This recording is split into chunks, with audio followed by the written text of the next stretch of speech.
Copa America কাপে যে সমস্ত দলগুলো বর্তমানে অংশগ্রহণ করেছেন, জয়ী হয়েছেন, বিজয়ী হয়েছেন, তাদের মধ্যে সবচাইতে দুর্দান্ত পারফরমেন্স করে যাচ্ছেন আর্জেন্টিনা।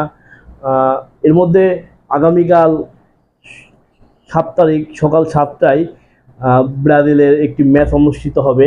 তো এটাকে কেন্দ্র করে বাংলাদেশে আর্জেন্টিনা ভক্ত এবং অন্যান্য ভক্ত যারা আছেন তারা অনেকেই ট্রল করতেছেন যে 7 তারিখ সকাল 7টায় আর 7 নম্বর প্লেয়ার খেলবে না, স্পেশাল সেই স্প্রাইটের কথা মনে করে দিচ্ছে, না স্প্রাইট না 7 আপের কথা মনে করে দিচ্ছে। পূর্বে যখন 7টা গোল খাইছিল, আসলে 7টা গোল পূর্বে খাইছে, এর মানে তো এই না যে তারা আবার 7টা গোল খাবে।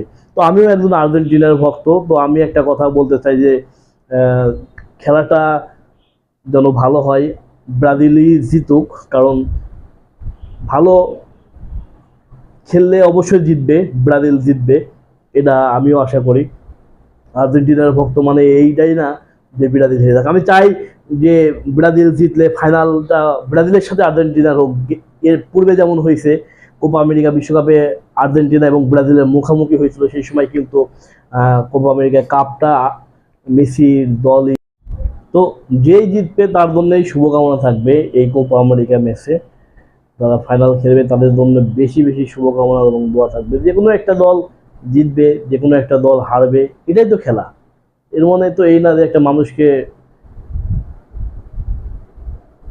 আঘাত করতে হবে, একটা মানুষের সঙ্গে দ্বন্দ্ব করতে হবে, এগুলো নট গুড। হ্যাঁ, তো এই হিসেবে আরেকটি কথা, বর্তমান বাংলাদেশে বিভিন্ন রাজনীতিতে বিভিন্ন মানুষ বিভিন্ন রকম কথাবার্তা বলতেছে।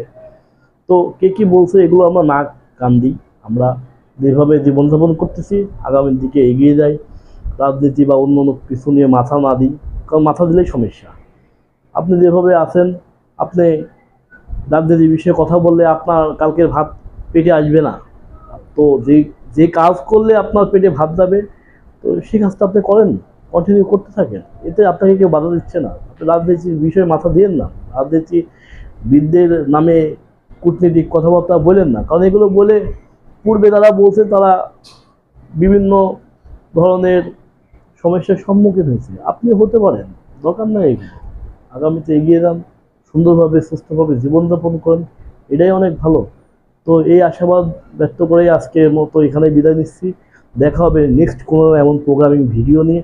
তো সেই পর্যন্ত সবাই ভালো থাকবেন, সুস্থ থাকবেন আর দোয়া করবেন। এতক্ষণ আপনাদের সাথে ছিলাম আমি রুমন সূর্য। আসসালামু আলাইকুম।